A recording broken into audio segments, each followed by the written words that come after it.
여러분 안녕하십니까? 코로나로 인해 얼마나 심신이 피곤하고 힘드십니까? 마스크 쓰고 다니느라 갑갑하시고요. 영국에서는 12월 7일부터 백신 접종을 시작하였고 미국도 곧 시작할 것이라는 소식인데요. 어서 백신이 좋은 효과를 보여서 감염자 수를 줄이고 좀 더 안전하고 편안한 일상이 돌아왔으면 좋겠네요. 오늘은 여러분이 관심이 있지만 시간을 내어 공부할 수 없는 내용을 제가 준비해서 여러분의 소중한 시간을 아껴드리겠습니다. 그동안 어떤 백신이 개발되었는지, 백신의 개발 과정과 성공이 유력한 백신을 중심으로 장단점 등을 비교해보고 코로나 백신에 대한 개괄적인 것을 설명해드립니다. 오늘 영상은 이뮤놀로지라는 잡지에 실린 코비드19에 대한 백신의 개발에 있어서 진척과 문제점에 대한 리뷰라는 논문을 검토한 것입니다. 이 코로나 바이러스 모양 많이 보셨죠? 코로나 바이러스가 인체에 들어와서 질병을 일으키려면 사람 세포 속으로 들어가야 하는데 이때 결정적인 역할을 하는 것이 이 바이러스의 몸체에 붙어 있는 돌기, 빨갛게 튀어나온 것 말이죠.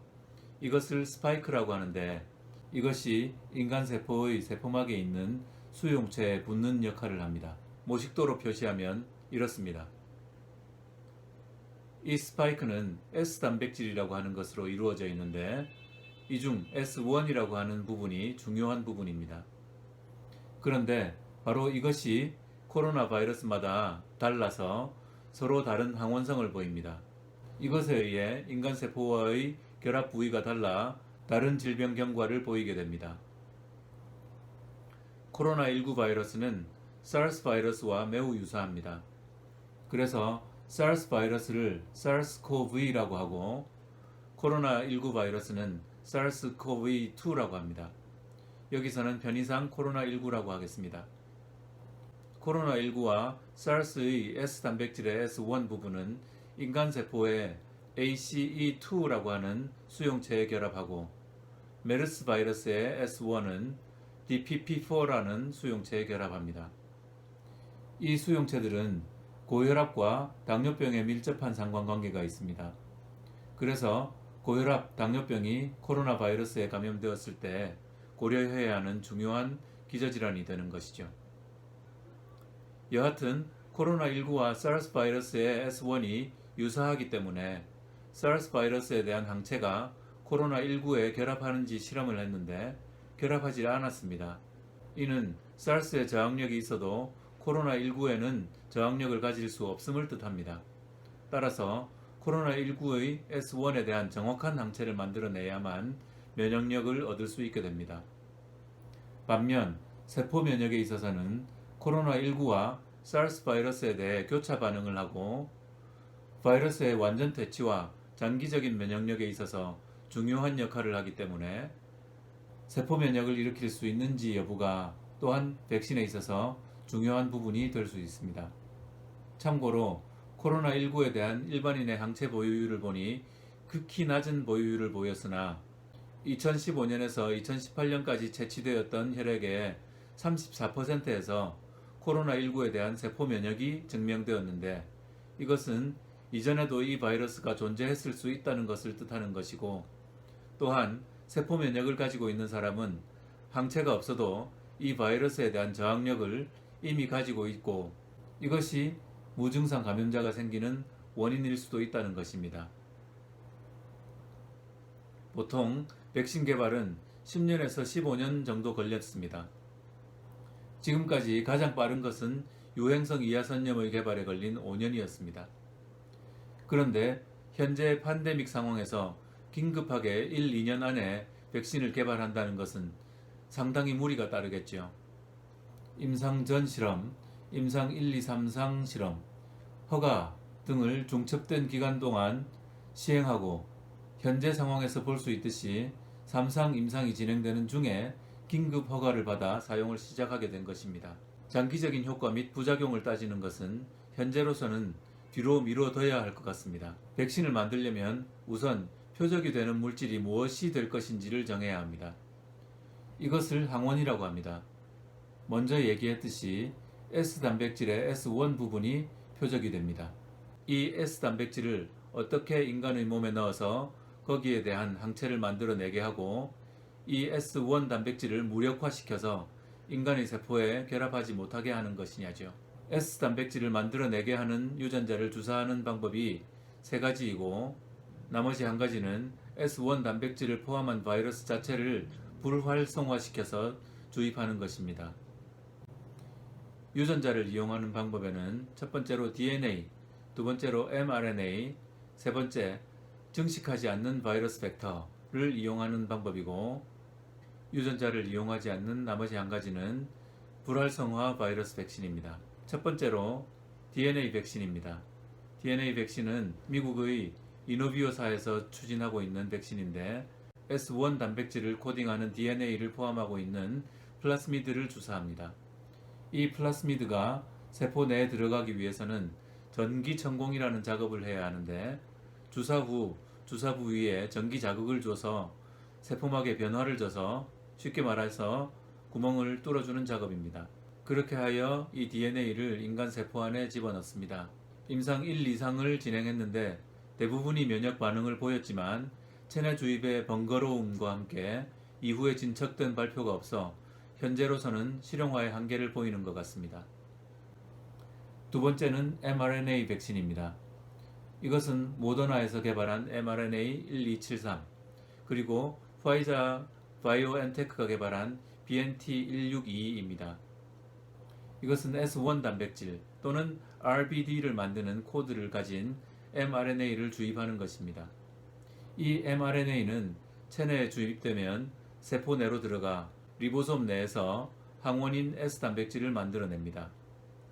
이 S단백질이 만들어지면 세포는 깨지고 항원 단백질은 혈액 내로 나와 비백혈구에 의해 항체가 만들어지게 됩니다. mRNA는 mRNA 그 자체로 인체에 주입하면 인체의 물 성분에 의해 금방 녹아버리기 때문에 리피드 나노 파티클로 캡슐을 만들어 물에 녹지도 않고 인체 세포 내에 들어갈 수 있게 만드는 것이 기술의 관건인데 두 회사가 이것을 잘 해결해낸 것으로 보입니다. 문제는 이 리피드 나노 파티클이 온도에 매우 민감해서 초저온에서만 원래 성질을 유지할 수 있으며 따라서 운반 및 보관에 문제점을 보인다는 것입니다. 세 번째로 바이러스 벡터 백신입니다. 영국 아스트라제네카와 옥스포드 대학교의 AGD1222 그리고 중국 켄시노사의 AD5-NCOV 백신이 후보 물질들입니다. 이것은 S1 단백질을 만들기 위한 유전자를 아데노바이러스에 주입하여 인체에 감염시키는 방법입니다. 바이러스 자체는 S 단백질만 만들어내지 증식하지 않기 때문에 병에 걸리지는 않을 것입니다. 이 아데노바이러스가 인체에 감염을 일으킨 후 세포 내에서 S 단백질을 만들어냅니다. 만약 아데노바이러스가 인체 내에 들어가서 면역 체계에 의해 사멸된다면 항원을 만들어내는데 실패할 것입니다. AGD122는 침팬지 유래의 변형 아데노바이러스를 이용하여 인간의 아데노바이러스에 대한 면역성을 회피하여 높은 면역 반응을 이끌어내는 데 성공하였습니다. 그러나 켄시노사의 아데노바이러스는 52%나 되는 피실험자의 아데노바이러스에 대한 면역성 때문에 높은 면역 반응을 이끌어내는 데 실패한 것으로 보입니다. 사우디아라비아에서 3상 실험 예정이나 관련 데이터가 나와 있지는 않은 상태입니다. 얀센과 존슨앤존슨에서도 바이러스 벡터 백신이 개발되었다는 소식 또한 있습니다. 다음은 주로 중국의 몇몇 기관에서 연구 중인 불활성화 백신입니다. 여기에는 우한 연구소, 베이징 연구소, 시노백사 등이 있습니다. 이것은 코로나 바이러스 전체를 불활성화하여 감염되지 않도록 처리한 후 인체에 주입하는 것입니다. 이것은 실험실에서 세포 내에서 바이러스를 배양한 후 이것을 불활성화 처리하여 인체에 주입하는데 항체 생성률은 95% 정도로 높은 것으로 보고하였으나 세포 면역에 대한 결과가 없고 면역 증강을 위해서 알루미늄 보조제를 쓴다는 것이 단점인 것으로 보고 있습니다. 다음은 각각의 백신들이 가지고 있는 특징과 장단점을 나열한 것입니다. 이 표를 보면서 최종 정리를 하죠. mRNA 백신은 모더나, 화이자에서 개발, 인증, 사용 단계에 와 있고 mRNA를 이용하여 빨리 항원을 만들어내어 항체 생성률이 높다. 항체 면역 및 세포 면역 모두에 성공적이었다. 그러나 한 번도 인체에 써본 적이 없는 관계로 예상 못한 부작용의 우려가 있다. 리피드 나노 입자에 온도 불안정성으로 보관과 이동에 문제가 있다로 요약되겠습니다. 바이럴 벡터 백신은 아스트라제네카, 얀센, 존슨앤존슨, 중국 캔시노사에서 개발하였고 mRNA 백신보다 속도와 면역 반응률에서 조금 낮았지만 높은 항체 면역과 세포 면역 반응을 보였고 에볼라 백신에서 이미 경험이 있으므로 안전성과 효과는 일부 입증되었다고 볼 수 있습니다. 일부 백신에서 벡터 바이러스에 대한 면역성 때문에 효과가 떨어질 수 있다는 것이 확인되었다. 입니다. 현재 우리나라에서 수입하기로 확실한 계약을 맺은 유일한 백신인 아스트라 백신은 아직 FDA 승인을 받지 못한 상태입니다. 언제 우리나라도 백신을 맞을 수 있을지는 불확실한 상황이네요. 불활성화 바이러스 백신은 우한 연구소, 베이징 연구소, 시노백사 등 모두 중국에서 연구되었습니다.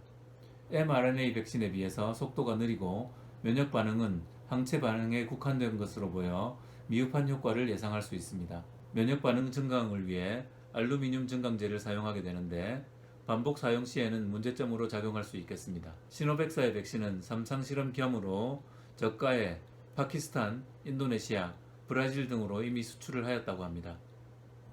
이상으로 코로나 백신에 대해 대략적인 리뷰를 하였습니다. 여러분의 궁금증이 많이 해소되었기를 바랍니다. 영국에서 화이자 백신 사용 중 급성 알러지 반응이 2명 발생했다는 소식이 있는데요.